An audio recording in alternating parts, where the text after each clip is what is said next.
type Jags. It's getting some pretty serious competition, and they're all built under this Appendix J rule, where you can change the body on the stock chassis.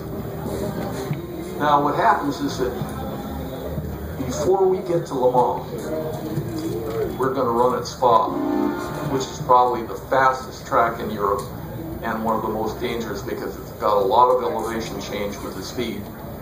So Carroll puts Phil Hill in the car, who's one of the greatest drivers in the world, and we go to Spa with the car, and Phil gets out after the second lap and he says, this thing is absolutely unmanageable. He says, if I go any faster, try it, so I'm going to kill myself. The car is really evil. He says, if we don't get the back end on the car down, he said, I don't think we're going to make it. So all our guys have is a little snap-on toolbox about this big and a little piece of aluminum to patch things together. So Phil Remington takes that little piece of aluminum, cuts these 4 pieces out of that pieces of aluminum here, and screws them all together overnight, and screws it on the back of the car and makes a spoiler. He looked over at those GTOs and realized that what I was telling him about the back end staying down is finally becoming fairly important. So out of nothing, he makes this little spoiler on the back end here. You can just see it, just screw it on. It's just a single, it's just like you took a piece of typewriter paper, bent it over at the bottom, screwed it on there, and it's going to go like this. So to prevent it from flopping around, what he takes is 2 pieces of welding rod on either side, right here and right here. It's not on there yet. It makes a little joggle in them and runs forward, drills a hole in the body, just so that those things won't fold over. That's how crude it is.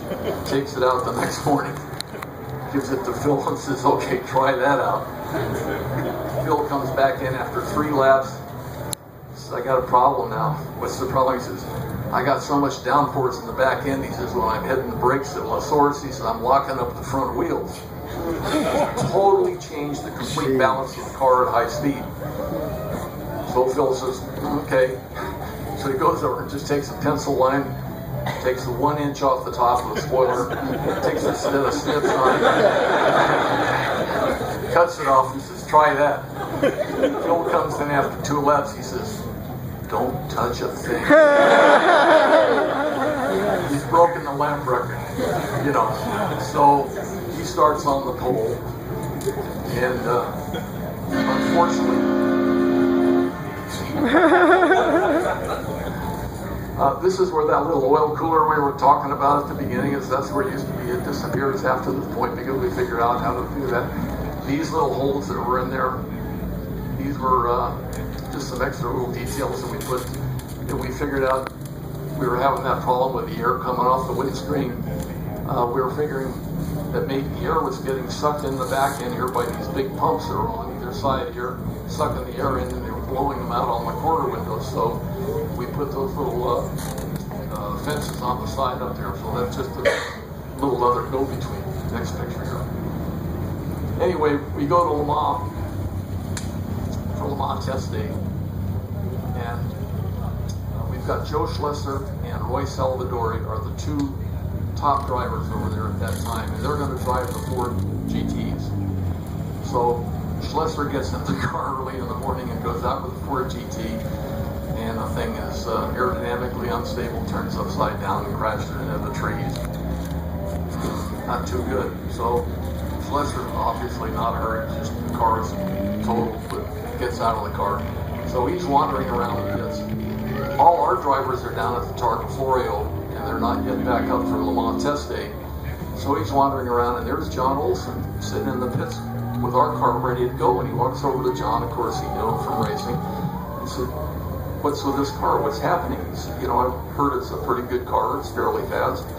And John says, well, we're just waiting for our drivers to come up from the Targa. And he said, well, how about letting me drive it? He said, well, I can't let you do that until we get approval from Carroll, but he said, I know you can do the job, so why don't you sit in the car and we'll adjust the seats for you and the belts and get the whole thing set up the way you like the pedals and everything on the car. And when Carroll arrives, if he gives the okay, you can drive the car. So the next day Carroll arrives, John tells him about it. Of course, John's got a lot of respect for Schlesser, having raced against him or whatever, so he tells him, okay, fine, let's do it. So anyway, they get set to go out. So here comes Salvadori, the next GT40. He goes out, does exactly the same thing as Schlesser did. The car is aerodynamically unstable, the front end comes off the ground, the thing crashes. So in the first weekend, they wiped out both the GT40s. You know, exactly what I told them what was going to happen on. Schlesser gets in the car, it's now raining, breaks the lap record for GT cars, and he's almost broke the lap record for the track, faster than the prototypes. But anyway, they're very, very happy with the car. So I'm going, okay, now can we put the back end on? So now we've got the spoiler on the back, the car works fine, leave it alone. If it ain't broke, don't fix it. That's our standard operation. So that's the way we ended up winning Le Mans. And that was our first win for Daytona, and of course we went on to the rest of the 64 season. Very, very close to Ferrari. And we got down to the last race of the season, and Ferrari's got a couple more points than we do. By then, we've got 4 cars ready to go. We've run the whole season with about a car and a half. We got 2 cars finished up here. This is a very little interesting story on the car. This is the first car that's built in California. Actually, you can see they're quite different. This thing has a long tapering, but a little break here where this is rounded off. If you look at that car out there, this is the way the roof line is supposed to be. When I sent the drawings over, because we didn't have enough guys in California, they're all over in Europe racing the cars, there's nobody left in California to build the cars, we made a deal with Carrozzeria Grand Sport in Modena to build the next cars for us. The only problem was the price. You know, they're a little worried they're going to charge us $3,500 for each one of these bodies completely finished. So anyway, I sent my drawings over there, and of course, they're working in millimeters, and my drawings are all in inches, so they have no way to convert them. But the Italians are used to working by eye, and they look at the thing and say, well, that doesn't look like any Ferrari we've ever built. So this poor American doesn't know what he's doing. We'll help him out, and we'll fix the roof line for him. So this is the first Italian-built car with the Ferrari-type roof line on it, and this is the way it was supposed to be. So it turns out we run at Le Mans. The one that we built in California is just slightly faster down the back straight. But this one fits a little bit better because of the roof line. Dan Gurney fits in the car a little bit better.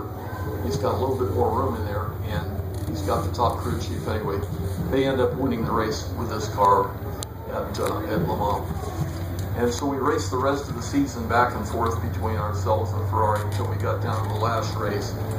Now we've got 2 more cars ready to go. We're going to run 4 cars against them at Monza. Ferrari knows his goose is cooked. He's going to lose the championship. So he goes to the Auto Club d'Italia and has them cancel the race. They don't tell the press. They don't tell anything else. They just remove the FIA sanction so that no points can be applied.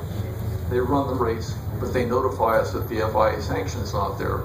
So with the race canceled, he ends up winning by the couple of points that he had, because if we'd had the race at Le Mans, we would have defeated him easily and won the championship. But by canceling the race, he ends up the winner, and then announces immediately after that, I'm quitting racing completely.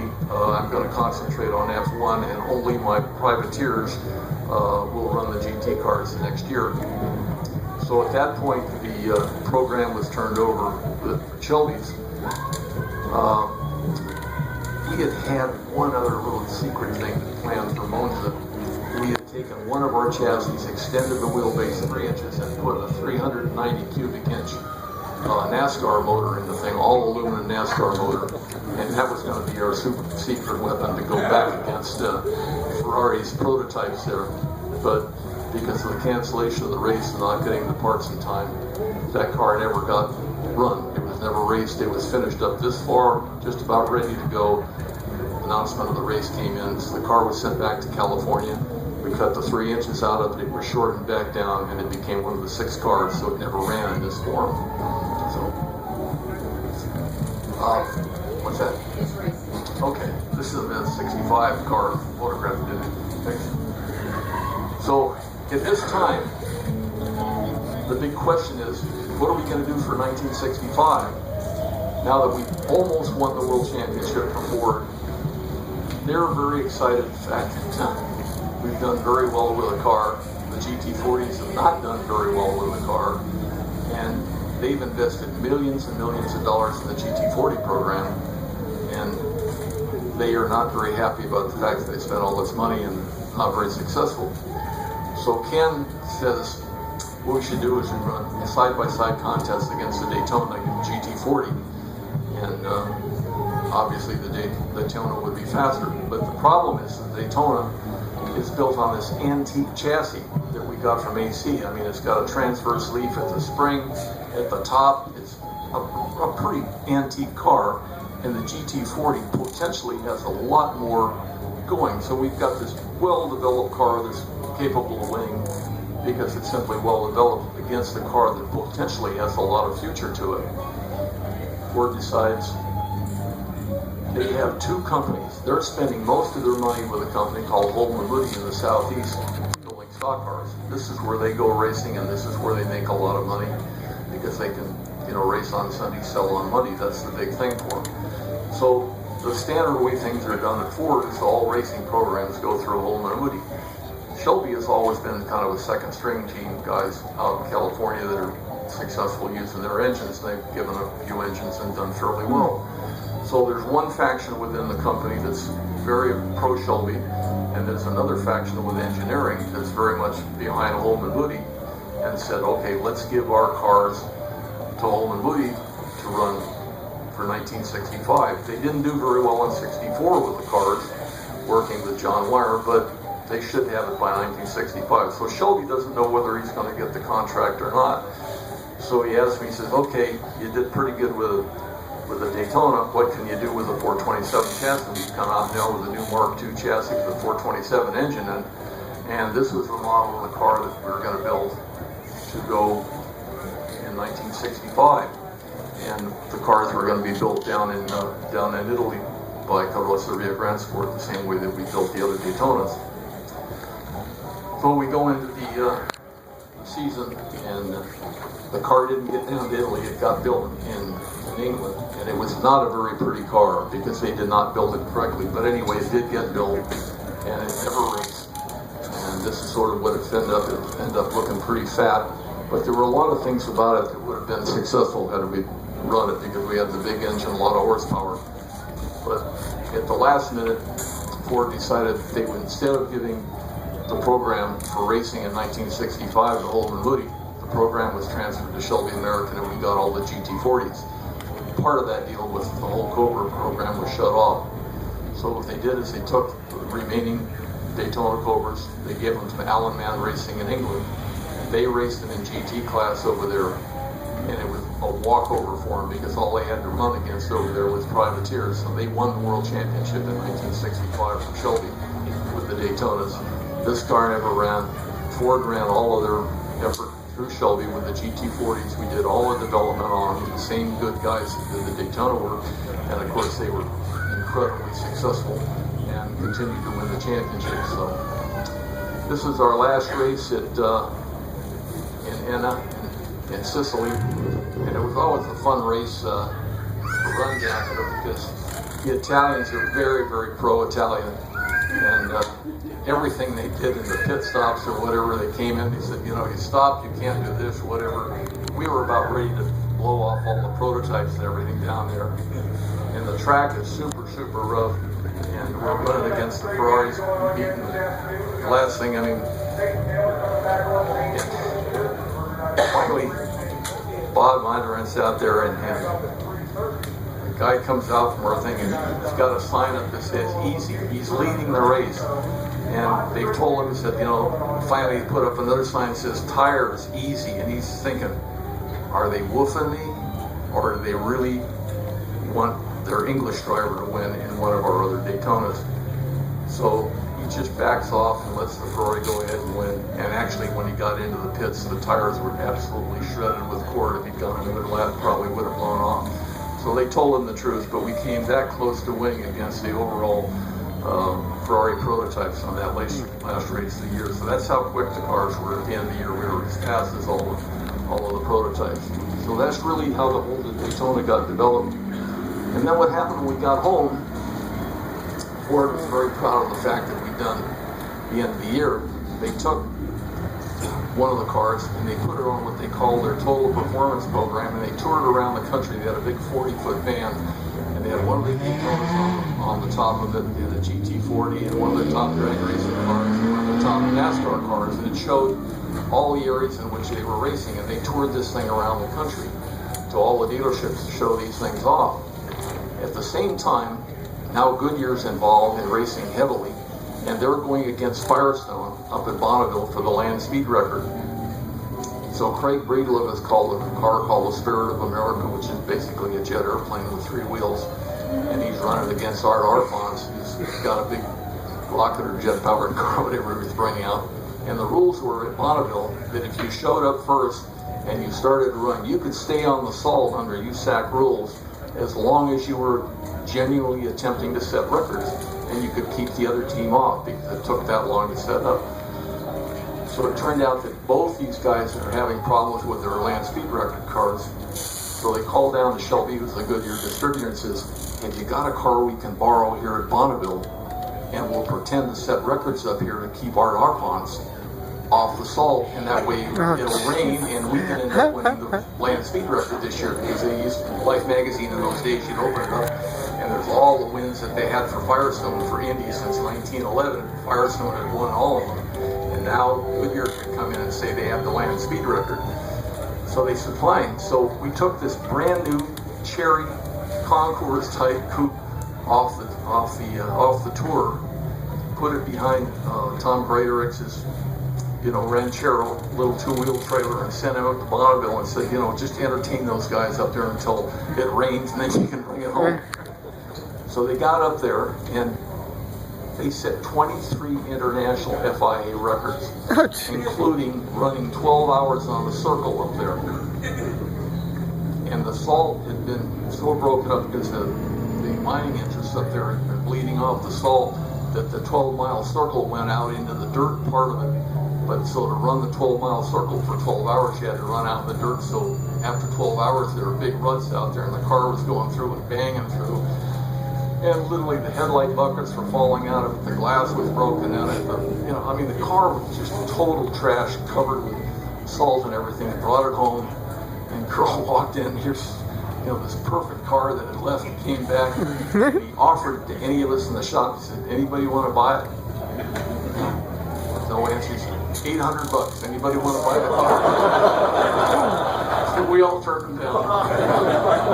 So the car was put back in shape and sold on the street, and evidently ended up finally in the Simeon Museum. But that's the whole history of that car. But that's really the whole saga of the Daytonas. And I ended up going down and redoing the car basically for Jimmy Price on this car that you see out here in the street version.